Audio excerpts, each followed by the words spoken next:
ఆన్లైన్లో వింటున్న వాళ్ళు, శుభవార్తలు వింటున్న వాళ్ళు, ఎక్కడెక్కడి నుంచో టీవీ దగ్గరకు వచ్చేసి చాలా మంది వాక్య దాహం కలిగి ఉన్నారు. కాబట్టి ఆ వాక్యం వింటూ దేవుని మహిమపరుస్తున్నారు, లెటర్స్ రాస్తున్నారు, మెసేజెస్ ఇస్తున్నారు. కాబట్టి దేవుడు ఇలాగ వాడుకుంటున్నందుకు దేవునికి స్తోత్రములు. ఈ దిన వాక్యము పునరుత్థానం యొక్క ఆశీర్వాదములు. ఒకటి. రెండవది, అవిశ్వాసి అయిన తోమాను దర్శించి ఆయనకు తన గాయాలు చూపి ఆయన విశ్వాసాన్ని పోగొట్టాడు. అప్పటికప్పుడే ఆ తోమా మరి ఆయనను ఆరాధించినట్టు చూస్తున్నాం.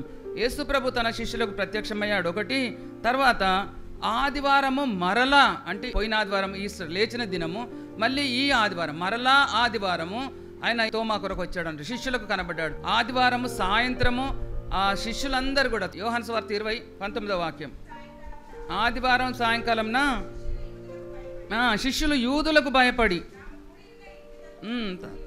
తాము కూడి ఉన్న ఇంటి తలుపులు మూసుకొని ఉండగా యేసు వచ్చి మధ్యను నిలిచి మీకు సమాధానము కలుగును గాక అని ఎందుకన్నాడు? సమాధానం లేని దినాల్లో మనం ఉన్నాం. సమాధానం లేని స్థితిలో వారున్నారు. సమాధానం లేక భయం అనే దయ్యం సంఖ్యలతో బంధించబడి ఉన్నారు. కాబట్టి వారందరూ కూడా తలుపులు మూసుకొని గడియలు పెట్టుకొని, అయ్యో మన ప్రభు చనిపోయాడు, ప్రభు లేడు, ఇప్పుడు మనమే ఉన్నాం, కాబట్టి మనల్ని ఏం చేస్తారో ఏమో, మనల్ని ఎక్కడ చంపుతారని చెప్పేసి భయంతో వణుకుతూ కూర్చున్నారు. కూర్చుంటే యేసు ప్రభు మధ్యలో నిలిచాడు. ఇంకెంత భయం! చనిపోయిన ఆయన మధ్యలోకి వచ్చి నిలబడ్డాడు. ఇంకా భయపడ్డారు.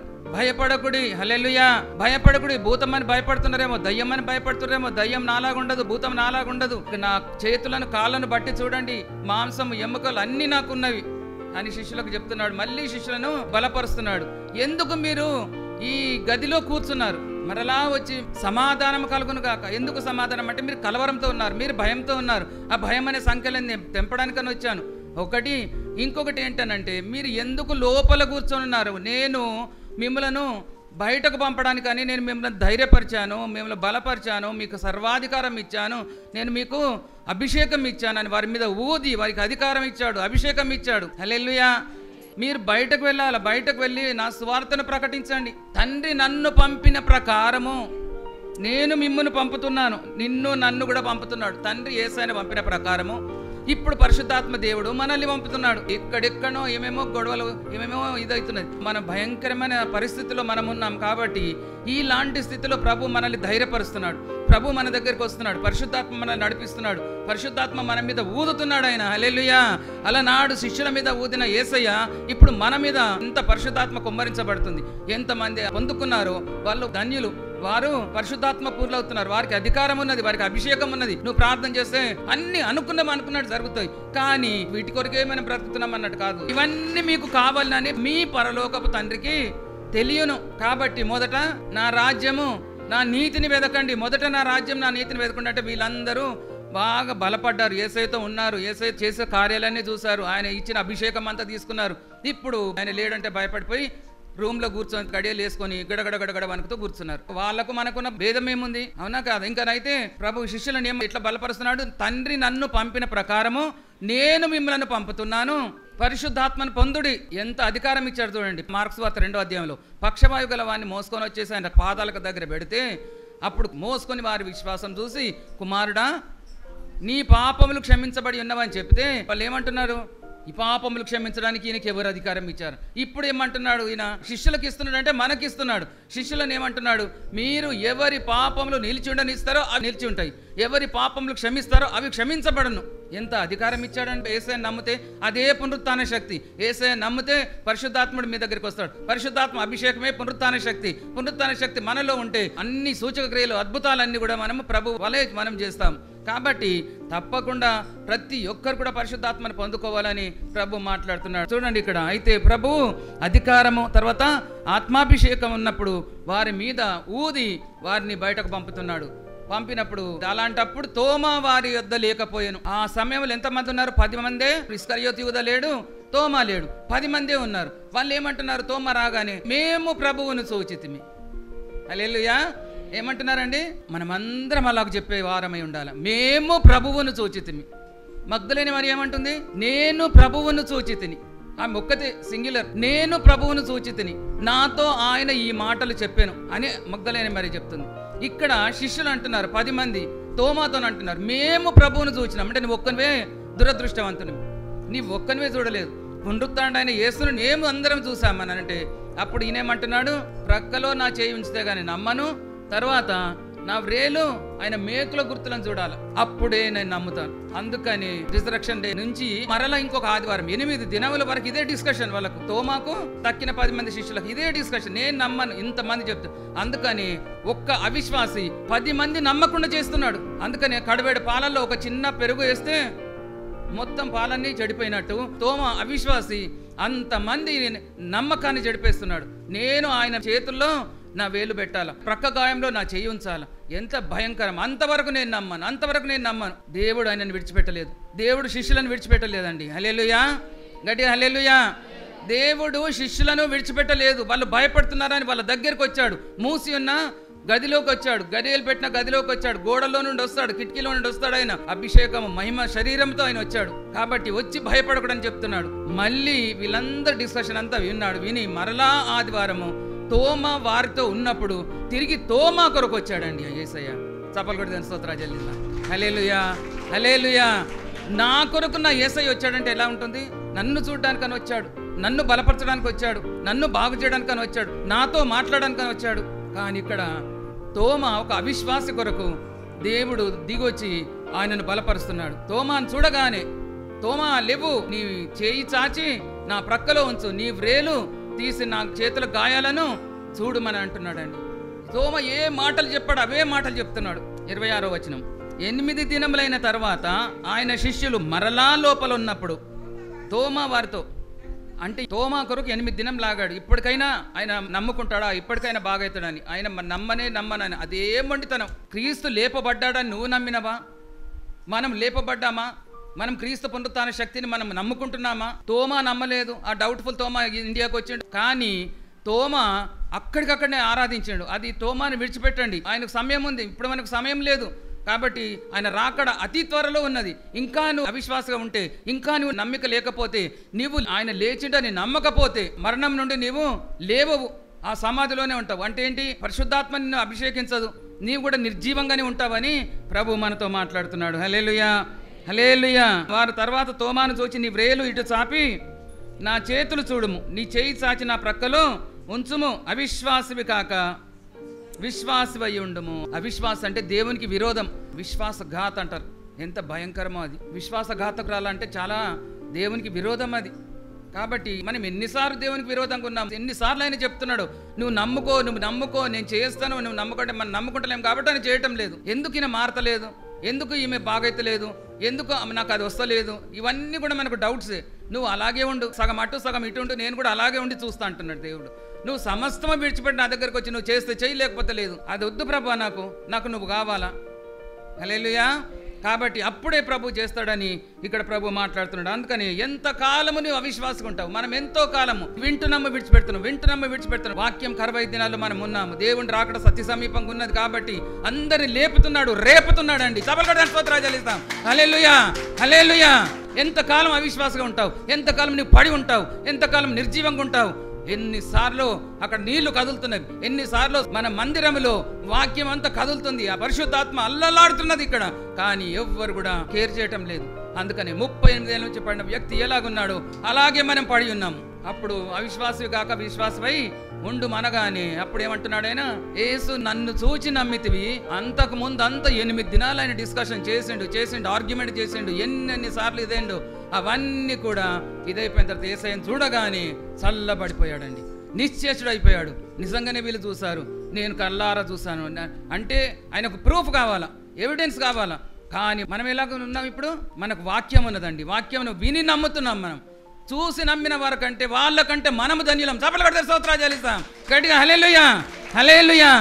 అందుకని పునరుత్థానం అనే మాట చాలా శ్రేష్టమైంది. ప్రపంచంలో ఎంతో మంది ఇది కావాలని కోరుకున్నా కానీ ఎవ్వరికి లేదండి. ఇది ఒక్క యేసయ్యకు తప్ప. పునర్జీవం ఉన్నది. ఎంతమంది చచ్చిపోయిన తర్వాత లేచారు, మళ్ళీ చచ్చిపోయారు. కానీ నా యేసయ్య ఒక్కసారి చనిపోయి పాతి పెట్టబడి తిరిగి లేచాడనంటే మళ్ళీ ఆయన చనిపోలేదు. ఆయన పరలోకానికి ఎక్కి వెళ్ళాడు. హల్లెలూయా. తండ్రి కుడి పార్శ్వన కూర్చున్నాడని. పునరుత్థాన శక్తి ఎవరికైతే ఉన్నదో వాళ్ళు ధన్యులు. యేసయ్యకు ఎలాగూ పునరుత్థానుడు అయ్యాడో మనము ఆయన యందు విశ్వాసం ఉంచితే ఆ పునరుత్థాన శక్తి మనకు అనుగ్రహిస్తాడు. ఈ పునరుత్థాన శక్తిలో 3 ఆశీర్వాదాలు ఉన్నాయి. లోకమంతా సమాజంలో నుండి సమాధిలోనికి వెళ్తారు. యేసయ్య ఒక్కడే సమాధిలో నుండి సమాజంలోకి వచ్చాడు. ఎంతమంది నమ్ముతారు? నమ్మిన వాళ్ళందరూ హల్లెలూయా చెప్దాం గట్టిగా, హల్లెలూయా హల్లెలూయా. అందరం సమాజంలో నుండి సమాధిలోనికి వెళ్ళేవారమే.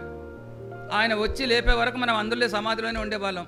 కానీ నా యేసయ్య సమాధిలో నుండి సమాజంలోనికి వచ్చి 40 దినములు ప్రతి ఒక్కరికి కనబడ్డాడు. 500 మందికి ఒక్కసారి కనబడ్డాడు. శిష్యులకు కనబడ్డాడు, మగ్దలేని మరియకు కనబడ్డాడు, వేరొక మరియకు కనబడ్డాడు. ఎన్నోసార్లు 10 మార్లు కనబడ్డాడు అని చెప్పేసి రాస్తున్నది. ఎన్నిసార్లు అంటే అందరినీ కూడా ఆయన భద్రపరిచాడు పరిశుద్ధాత్మలు. తర్వాత ఇంకా అందరికి వెళ్ళి సువార్త ప్రకటించమన్నాడు. అయితే ఎఫెసీ 2:7 చూడండి. క్రీస్తు యేసునందు మనలను ఆయనతో కూడా లేపి పరలోకమందు ఆయనతో కూడా కూర్చుండబెట్టను. ఇది మొదటి ఆశీర్వాదం అండి. మన స్థానం మారింది. మనము భూమి మీద ఉండే వాళ్ళము, మనము పరసంబంధులం కాదు, మనము ఇహలోక సంబంధులము. కాబట్టి మనలను ఆయన చనిపోగానే ఆయన యందు మనం నిద్రించితే మనలను తీసుకొని పరలోకానికి తీసుకుని వెళ్ళి ఆయన కుడి పార్శ్వమున కూర్చుండబెట్టుకున్నాడు.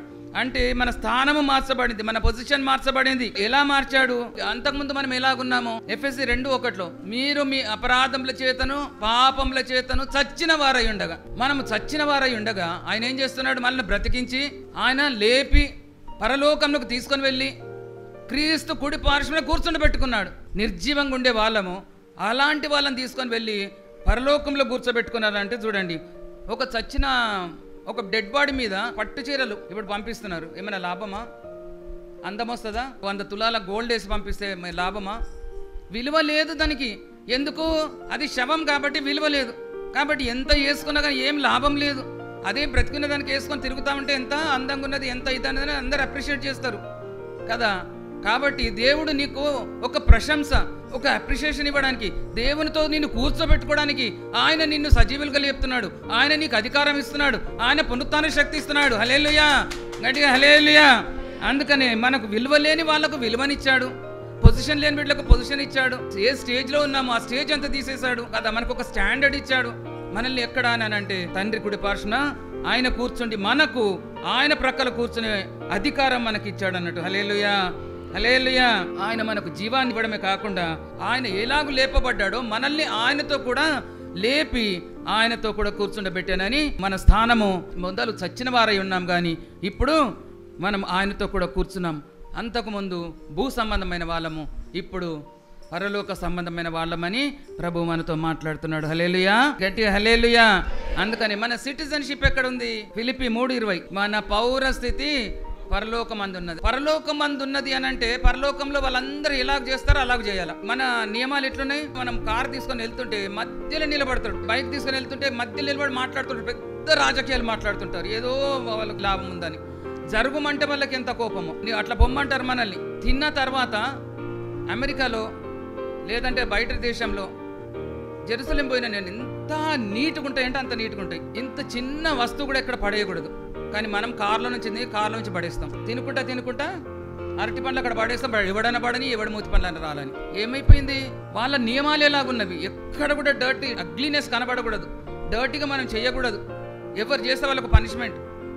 వాళ్ళు తిన్న తర్వాత ఏమన్నా సాఫ్ట్ డ్రింక్స్ ఉంటాయి కదా, అది మూత తీస్తే దాన్ని జేబులు వేసుకుంటారంట, కింద పడేయరంట. ఇక్కడ మన మీద పడేయకపోతే చాలు, బస్సు దగ్గర నుంచి వెళ్తుంటే ఆ బస్సులో నుంచి ఉమ్మేస్తే మన మీదనే పడుతుంది. మనము పరసంబంధమైన వాళ్ళము. పరలోకంలో ఏ నియమాలు ఉన్నవి, నిబంధనలు ఉన్నవి, ఏవి రూల్స్ ఉన్నవి, దాని ప్రకారం నడుచుకుంటే మనకు అది ఆ సిటిజన్షిప్ వస్తుందండి. సభలు కొడతాను, స్తోత్రాలు చెల్లిస్తాం. హల్లెలూయా హల్లెలూయా హల్లెలూయా.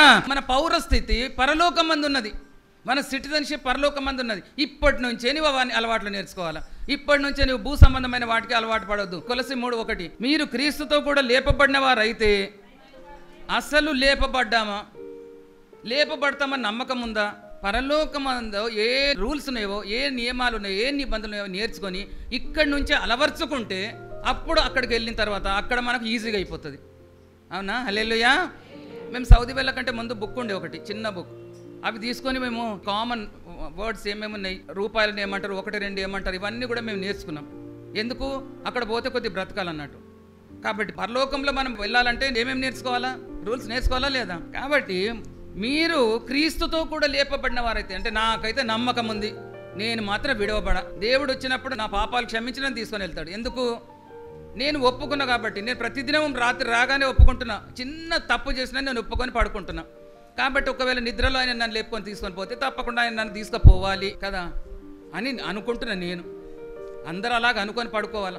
అవును ప్రభా, నీ రూల్స్ నాకు నేర్పించు, నీ కట్టుదిట్టాలు నాకు నేర్పించు, నీ నియమాలు నిబంధనలు నేర్పించు, నీలాగానే నేను పరిశుద్ధంగా ఉంటాను. హల్లెలూయా, గట్టిగా హల్లెలూయా. ఫిలిప్పీ 3:11 చూడండి, ఎంత మంచి వాక్యము. ఏ విధము చేతనైనను మృతులలో నుండి నాకు పునరుత్థాన బలమును కలగవలనని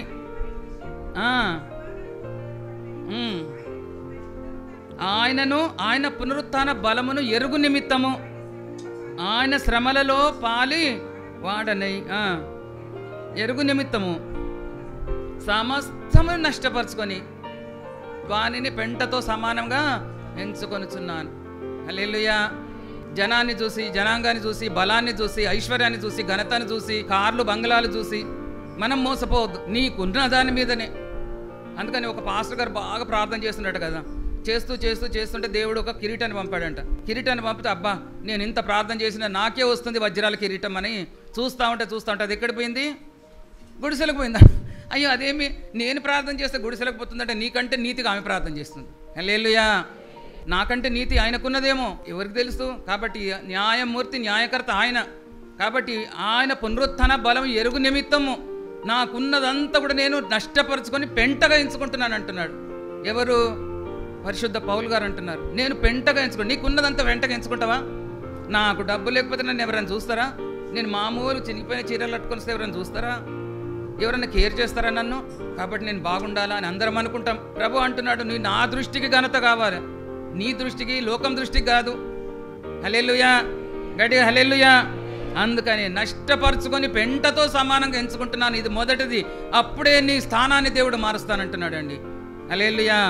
రెండోది, మన స్వాస్థ్యం మారింది. 1 పేతురు 1:3 అక్షయమైనదియు నిర్మలమైనదియు వాడబారదియునైనా స్వాస్థ్యమును మనకు కలుగునట్లు ఆయన తన విశేష కనికరం చొప్పున మనలను మరలా జన్మింపజేస్తాను.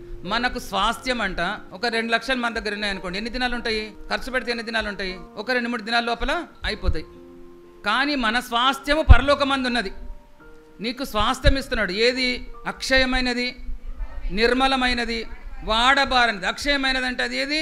క్షయముగా అంది, చెడిపోంది. నిర్మలమైంది అంటే ఏదంటే పాడైపోయింది. వాడబారనిది, ఎల్లప్పుడు కూడా అది నిగనిగలాడుతుంటుంది అన్నట్టు. అలాంటి స్వాస్థ్యము దేవుడు మనకి ఇస్తున్నాడు. బిల్డింగ్ ఉంది, 1 సంవత్సరం పెయింటింగ్ చేసినాం, ఇంకో సంవత్సరం రాగానే అది ఎట్లుంటుంది? గుడ్డి అయిపోతుంది. అవునా? మళ్ళీ దానికి పెయింటింగ్ చేసే వరకు అది షైనింగ్ రానే రాదు. కానీ వజ్ర వైడూర్యాలతో ఉన్నది అది. అలాంటి బిల్డింగ్లు, అలాంటి చైర్లు, అలాంటి మనకు సమస్తం ఆయన ఇస్తున్నాడు. అలాంటి దాంట్లో నీకు స్వాస్థ్యంగా ఆయన ఇస్తున్నాడు. ఇంకా నువ్వెందుకు బాధపడుతున్నావు? ఒక్కటి ఏంటి? ఆయన పునరుత్థాన బలం నువ్వు పొందుకో. హల్లెలూయా, గట్టిగా హల్లెలూయా. మనము ఎంతోమంది కాస్ట్లీ క్లోత్స్ రాజులు ఎలాంటి చేస్తారు, వాటిని చూసి మనం పడిపోతాం. ఒక్కొక్కరు 50 లక్షలది, 1 కోటి రూపాయలది ఒక్క డ్రెస్ వేస్తారంట. ఎంత బరువు ఉంటుందో మరి. అవి ఇలాగ వేస్తున్నారో, వాళ్ళు ఎక్కడ పెడుతున్నారో. చెప్పులు ఒక్కొక్కటి కోట్ల రూపాయలంట. అవి ఎట్లా వేస్తున్నారో తెలియదు. కానీ ఇవన్నీ కూడా ఇక్కడ నాశనం అయిపోయేటి. కానీ దేవుడు అక్షయమైనది, నిర్మలమైనది, వాడబారంది మనకి ఇస్తున్నాడు. కాబట్టి ఇవన్నీ ఇస్తున్నాడు, ఇచ్చినాను అని అంటున్నాడండి. కానీ ఇంకా మనం ఏం చేస్తున్నాము? దేవా నా కూతురుకు గర్భఫలం రాలేదు, నా కూతురు మంచిగా చదువుతలేదు, ర్యాంక్ రాలేదు, ఉద్యోగం రాలేదు, ఇంకొకరికి పెళ్లి కాలేదు, ఇంకొకరికి గర్భఫలం రాలేదు, ఇంకొకరికి ఇల్లు రావాలి, ఇవన్నీ నీకు కావాలని నాకు ముందే తెలుసు అంటున్నాడు దేవుడు. హల్లెలూయా. దేవుడు అందుకని మానవుని పుట్టించకంటే ముందే అన్ని మొదలే ఇచ్చేసి అప్పుడు మానవుని పుట్టించాడు. కానీ మనం ఏం చేస్తున్నాం? మళ్ళీ అవి కావాలంటే వెరివాడా, పిచ్చివాడా, నాకు తెలుసు అయ్యా, నీవు మొదట నా రాజ్యం, నా నీతిని వెతుకుమంటున్నాడండి. హల్లెలూయా, గట్టిగా హల్లెలూయా. నేను క్రీస్తునందు బ్రతికితేనే బ్రతుకు, సావైతే లాభం. కానీ ఇక్కడ నాకు చచ్చిపోవాలంటే నాకు భయం, చచ్చిపోవాలంటే నాకు బాధ. ఎందుకు? నాదంతా ఎవరో ఎత్తుకొని పోతారు. అసలు నువ్వు సంపాదిస్తున్నవే వెనుకున్నలకు విడిచిపెట్టడానికి. అది తెలిస్తే ఇంకెవరు కూడా మనం చేయము కదా. ఎల్ఐసి చేస్తారు చూడండి, అవన్నీ ఎవరి కొరకు? మనం వెనుకున్నారు. నువ్వు చచ్చిపోతే వాళ్ళు ఇస్తారు. ఒకసారి నేను పోయి అడిగితే నాకు లోన్ కావాలండి అదనంటే, అది మీకు రాదండి. ఎందుకండి? అప్పుడు నేను సౌదీలో ఉన్నప్పుడు వేసిన అంతే, అది రాదనండి. మరి ఎప్పుడు వస్తుంది అంటే, నువ్వు చచ్చిపోయిన తర్వాత వస్తుంది. ఇది అన్యాయం కదా అంటే, మరి అన్యాయమో న్యాయం, అది rule. Death is a not pain, death is gain. Hallelujah. చావైతే లాభము. Death is gain, death is not pain. అది మనం రాసి పెట్టుకోవాలా. అది మనకు లాభము. మనము పంట కోస్తాం కదా, అవన్నీ తీసుకొచ్చుకొని నిండా. మా అమ్మనైతే నా కొడుకుతో అని చెప్పినాను. మా అమ్మ నన్ను శాడీస్ లాగా పెంచింది. మమ్మల్ని నారుగురిని నిజంగా చెప్తున్నా శాడీస్ లాగా పెంచింది. అంటే ఆమె ఏమనుకుంది, చాలా స్ట్రిక్ట్గా పెంచితే నన్ను చూస్తే భయపడతారు పిల్లలు, మంచి క్రమశిక్షణలు ఉంటారా అనుకున్నారు. కానీ ఏమైపోయింది, అన్నీ కూడబెట్టింది మా నాన్న అంతా కూడగొట్టాడు. ఇప్పుడు ఏమైపోయింది, మాకు అందరికీ అన్యాయం చేసినట్ట కాదా? అయితే మా అమ్మ ఇట్లా పెంచింది రా, ఇట్లా అయింది అని అంటే, అయితే నువ్వు కూడా మమ్మల్ని అట్నే ట్రీట్ చేస్తావా ఇప్పుడు అని వాడు అంటాడు. నేను ట్రీట్ చేయకున్నా నీ చిన్నతనం అంతా వెళ్ళిపోయింది, నేను బయట ఉన్నా, అదంతా అయిపోయింది. ఇప్పుడు మనం ఇవన్నీ కూడా సంపాదిస్తున్నాం. ఇవన్నిటిని చూసి మనం సంతోషపడతామా, దుఃఖపడతామా? హల్లెలూయా. అంటే మా ఇంట్లో ఇట్లా గుమ్మిలు అంటుంటివి. ఆ గుమ్మి నిండా వడ్లు, జొన్నలు, బియ్యము అన్నీ ఎక్కడ చూసినా కానీ ధాన్యం ఉంటుండే. ఒక ఆయన ఇట్లనే కదా పొలం పంట అంతా తీసుకొచ్చి బాగా అంతా నింపుకొని ప్రాణమా తినము త్రాగము సుఖించమన్నాడు. సంతోషపడుతున్నాడు. నీది నువ్వు సంపాదిస్తున్నావు. ఎవరిని ఆయన అన్యాయం చేస్తలేడు, ఎవరి చంపలేదు, ఎవరిని మోసం చేయలేదు, ఎవరి దగ్గర దొంగతనం చేయలేదు. ఆయన ఏం చేశాడు, ఆయన కష్టార్జితం ఆయన తీసుకొచ్చుకొని ప్రాణమా తినము త్రాగము సుఖించము. దేవుడు ఏమంటున్నాడు, వెర్రివాడా ఈ రాత్రి నీ ప్రాణం అడుగుతున్నా. హల్లెలూయా హల్లెలూయా. ఎవరన్నా ఉన్నారు అట్లా? ఇల్లంతా నింపుకొని ప్రాణమా తినము త్రాగం సుఖించమంటే దేవుడు అంటున్నాడు, ఓ ఫూల్, ఓ వెర్రివాడా అంటున్నాడు. అంటే అది అన్యాయమా కాదా? ఎందుకయ్యా నన్ను వెర్రివాడు అంటున్నావు అంటే దేవుడు ఇచ్చిన న్యాయం ఏంటి అని అంటే, దేవుని కొరకు నువ్వు సంపాదించుకో. నువ్వు ఎంత సంపాదించో అంత సంపాదించు, కానీ కొద్దిగా బీదవారికి ఇవ్వు, ఆకలిగా ఉన్న వారికి ఇవ్వు, ఏమి లేనోనికి ఇవ్వు. అట్లా నువ్వు దేవునికి కొద్దిగా సహాయం చేస్తే అప్పుడు దేవుడు నేను మెచ్చుకుంటాడు. అబ్రహాం గొప్పోడు కాదా, ఇస్సాకు గొప్పోడు కాదా, యాకోబు గొప్పోడు కాదా? అందరు కూడా గొప్ప వాళ్ళే, ధనవంతులు. యోబు మిక్కిలి ధనవంతుడు.